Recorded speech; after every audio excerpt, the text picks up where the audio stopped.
মানব সভ্যতার ইতিহাসে কিছু উপাদান কেবল বাণিজ্যের মাধ্যমই নয়, বরং শক্তি, স্থিতিশীলতা এবং ক্ষমতার প্রতীক হয়ে উঠেছে। তেমনি এক ধাতু হলো সোনা। হাজার হাজার বছর ধরে সাম্রাজ্য গড়ে উঠেছে এবং ধ্বংস হয়েছে, কিন্তু সোনার প্রতি মানুষের আকর্ষণ কখনো কমেনি। আজকের বৈশ্বিক অর্থনীতিতে যখন কাগজের মুদ্রার মূল্য প্রতিনিয়ত পরিবর্তিত হচ্ছে, তখনও সোনা তার নির্ভরযোগ্যতা বজায় রেখেছে। এটি শুধু বিনিয়োগের একটি মাধ্যম নয়, বরং দেশের অর্থনৈতিক স্থিতিশীলতা, আন্তর্জাতিক বাণিজ্যে আস্থার প্রতীক এবং সংকটের সময় শেষ ভরসা। কিন্তু কোন দেশ সবচেয়ে বেশি স্বর্ণের মালিক? তারা এত পরিমাণ স্বর্ণ কেন সংগ্রহ করে এবং এটি কিভাবে তাদের অর্থনীতিকে প্রভাবিত করে? আমরা এমন সময় দাঁড়িয়ে আছি যেখানে প্রযুক্তি, ডিজিটাল মুদ্রা আমাদের অর্থনৈতিক ব্যবস্থাকে নতুনভাবে সাজিয়ে তুলছে। তাহলে সোনা কি তার ঐতিহ্য ধরে রাখতে পারবে, নাকি এটি শুধুই অতীতের স্মৃতি হয়ে থাকবে? বন্ধুরা, আজকের এই ভিডিওতে আমরা জানব বিশ্বের 10টি দেশের স্বর্ণ ভাণ্ডারের সম্পর্কে এবং বুঝতে চেষ্টা করব সোনা কি সত্যি আধুনিক অর্থনীতির ভবিষ্যৎ, নাকি শুধুই এটি ঐতিহাসিক প্রতীক। বন্ধুরা, আমি গৌতম আছি আপনাদের সাথে। চলুন সময়ের সাথে হারিয়ে যাওয়া ইতিহাসের পাতা উল্টাই এবং খুঁজে বের করি কেন কিছু দেশ এখনো স্বর্ণের উপর এত বেশি নির্ভরশীল। 2025-এ দাঁড়িয়ে কোন দেশ এই দৌড়ে সবার আগে? কাদের কাছে সব থেকে বেশি সোনা মজুত আছে? আমাদের তালিকার 10ম স্থানে রয়েছে তুরস্ক। তুরস্কের অর্থনীতিতে স্বর্ণ গুরুত্বপূর্ণ ভূমিকা রাখে। আঙ্কারার কেন্দ্রীয় ব্যাংকে সংরক্ষিত 584.93 টন স্বর্ণ বৈদেশিক মুদ্রার রিজার্ভের প্রধান অংশ। তুর্কির জনগণ বিনিয়োগ ও ঐতিহ্যের অংশ হিসেবে স্বর্ণকে বিশেষ গুরুত্ব দেয়, যা দেশের স্বর্ণের বাজারকে সব সময় সক্রিয় রাখে। অর্থনৈতিক স্থিতিশীলতা বাড়াতে সরকার স্বর্ণ মজুদ বৃদ্ধির উপর অত্যন্ত জোর দিচ্ছে। আমাদের তালিকার 9ম স্থানে রয়েছে নেদারল্যান্ড। নেদারল্যান্ডসের কেন্দ্রীয় ব্যাংকে সংরক্ষিত 512.45 টন স্বর্ণ, যা দেশটির অর্থনীতির স্থিতিশীলতার অন্যতম ভিত্তি।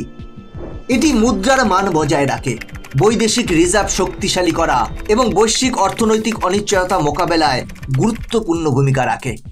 নীতি নির্ধারকেরা স্বর্ণের এই ভাণ্ডারকে দীর্ঘমেয়াদী আর্থিক নিরাপত্তার অন্যতম উপাদান হিসেবে বিবেচনা করছে।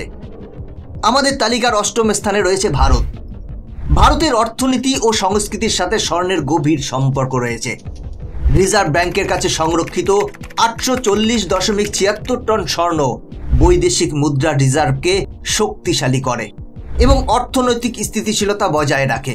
তবে এর চেয়েও বেশি স্বর্ণ ভারতীয় পরিবারগুলোর কাছে ব্যক্তিগতভাবে মজুত রয়েছে, যা দেশটির আর্থিক প্রবাহ ও বিনিয়োগে গুরুত্বপূর্ণ ভূমিকা পালন করে।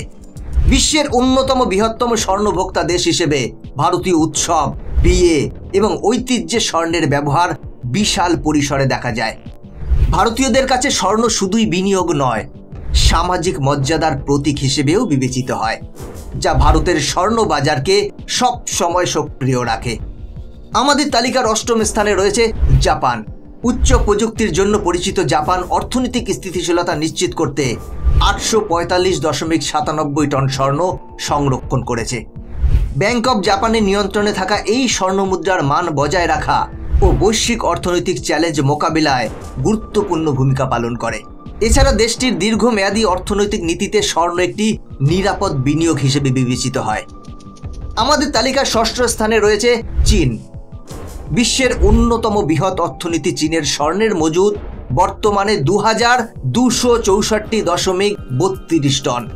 যদিও এটি তাদের বৈদেশিক মুদ্রার মাত্র 4.91%, তবুও চীন ক্রমাগত স্বর্ণ ক্রয় করে চলেছে এবং বৈশ্বিক স্বর্ণ বাজারে তাদের উপস্থিতি দিন দিন আরও শক্তিশালী হয়ে উঠছে। বিশ্বব্যাপী মুদ্রার অস্থিরতা ও ভূ রাজনৈতিক চ্যালেঞ্জ মোকাবেলায় চীন স্বর্ণকে কৌশলগত সম্পদ হিসেবে বিবেচনা করছে, যা দেশটির অর্থনৈতিক নিরাপত্তাকে আরও দৃঢ় করছে। আমাদের তালিকার 5ম স্থানে রয়েছে রাশিয়া। রাশিয়া তার স্বর্ণের ভাণ্ডারকে ক্রমাগত বৃদ্ধি করছে। বর্তমানে দেশটির স্বর্ণ মজুদ 2335.85 টন, যা রাশিয়াকে বৈশ্বিক অর্থনৈতিক নিষেধাজ্ঞা মোকাবেলায় সহায়তা করছে। মস্কোর কেন্দ্রীয় ব্যাংক এবং বিভিন্ন নিরাপত্তা স্থানে সংরক্ষিত এই বিপুল স্বর্ণের মজুদ রাশিয়াকে তার অর্থনৈতিক শক্তি বজায় রাখতে সহায়তা করছে। আমাদের তালিকার চতুর্থ স্থানে রয়েছে ফ্রান্স। ফ্রান্সের কেন্দ্রীয় ব্যাংক অফ ফ্রান্স প্রায় 2434.97 টন স্বর্ণ সংরক্ষণ করেছে, যা দেশটির অর্থনৈতিক শক্তির অন্যতম প্রধান স্তম্ভ। দ্বিতীয় বিশ্বযুদ্ধের পর ফ্রান্স স্বর্ণের রিজার্ভ বাড়ানোর উপর বিশেষ গুরুত্ব দেয় এবং বর্তমানে এটি ইউরোপের অন্যতম বৃহৎ স্বর্ণ মজুতকারী দেশ হিসেবে প্রতিষ্ঠিত। এই বিশাল স্বর্ণ ভান্ডার ফ্রান্সের অর্থনীতি এবং বৈশ্বিক অর্থনৈতিক অবস্থানকে আরও শক্তিশালী করে। আমাদের তালিকার তৃতীয় স্থানে রয়েছে ইতালি। অর্থনৈতিক মন্দা, ঋণ সংকট সত্ত্বেও ইতালি ইউরোপের অন্যতম শীর্ষ স্বর্ণধারী দেশ। ব্যাংক অফ ইতালির ভল্টে সংরক্ষিত 2451.84 টন স্বর্ণ, যা দেশটির কেন্দ্রীয় ব্যাংকের মুদ্রানীতি ও আর্থিক স্থিতিশীলতার জন্য গুরুত্বপূর্ণ ভিত্তি হিসেবে কাজ করছে। পাশাপাশি দেশটির ঐতিহ্যবাহী গহনা শিল্প ও নাগরিকদের ব্যক্তিগত মজুত স্বর্ণের বাজারকে সক্রিয় রাখে। আমাদের তালিকার দ্বিতীয় স্থানে রয়েছে জার্মানি। দ্বিতীয় বিশ্বযুদ্ধের পর জার্মানি তার স্বর্ণের রিজার্ভ পুনরুদ্ধার করে এবং বর্তমানে 3351.53 টন স্বর্ণের বিশাল ভান্ডার গড়ে তুলেছে। বার্লিনের কেন্দ্রীয় ব্যাংকে সংরক্ষিত এই সোনা দেশের অর্থনৈতিক স্থিতিশীলতা ও মুদ্রার বিশ্বাসযোগ্যতা বজায় রাখতে গুরুত্বপূর্ণ ভূমিকা পালন করে। জার্মানরা বিশ্বাস করে অর্থনৈতিক সংকটের সময় স্বর্ণই হলো প্রকৃত সম্পদ, যা বিদেশি মুদ্রার বিকল্প হিসেবে কাজ করতে পারে এবং জাতীয় অর্থনীতিকে সুরক্ষিত রাখে। আমাদের তালিকার প্রথম স্থানে রয়েছে মার্কিন যুক্তরাষ্ট্র। বিশ্বের সবচেয়ে বেশি স্বর্ণের মজুত রয়েছে মার্কিন যুক্তরাষ্ট্রের কাছে, যা প্রায় 8133.46 টন। New York Federal Reserve bank এবং কুখ্যাত ফোর্ট নক্সে সংরক্ষিত এই বিপুল স্বর্ণের ভান্ডার মার্কিন অর্থনীতির অন্যতম প্রধান ভিত্তি। এটি কেবল যুক্তরাষ্ট্রের জাতীয় নিরাপত্তা ও আর্থিক শক্তিকেই প্রতিফলিত করে না, বরং বৈশ্বিক মুদ্রা বিনিময় ব্যবস্থায় মার্কিন ডলারের আধিপত্য বজায় রাখতেও সাহায্য করে।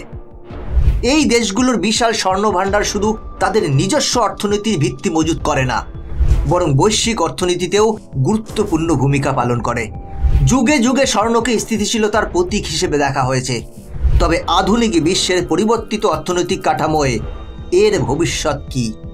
এটি কি বৈশ্বিক লেনদেনে আরও গুরুত্বপূর্ণ হয়ে উঠবে, নাকি ডিজিটাল মুদ্রা ও অন্যান্য সম্পদ একে প্রতিস্থাপন করবে? প্রযুক্তির অগ্রগতি, ভূ রাজনীতি এবং বাজারের চাহিদা সবকিছুই স্বর্ণের ভবিষ্যৎ নির্ধারণে ভূমিকা রাখবে। সময় বলে দেবে স্বর্ণ তার ঐতিহ্য ধরে রাখতে পারবে, নাকি নতুন অর্থনৈতিক বাস্তবতা একে ছাপিয়ে যাবে। বন্ধুরা, আজকের ভিডিও এখানেই শেষ করছি।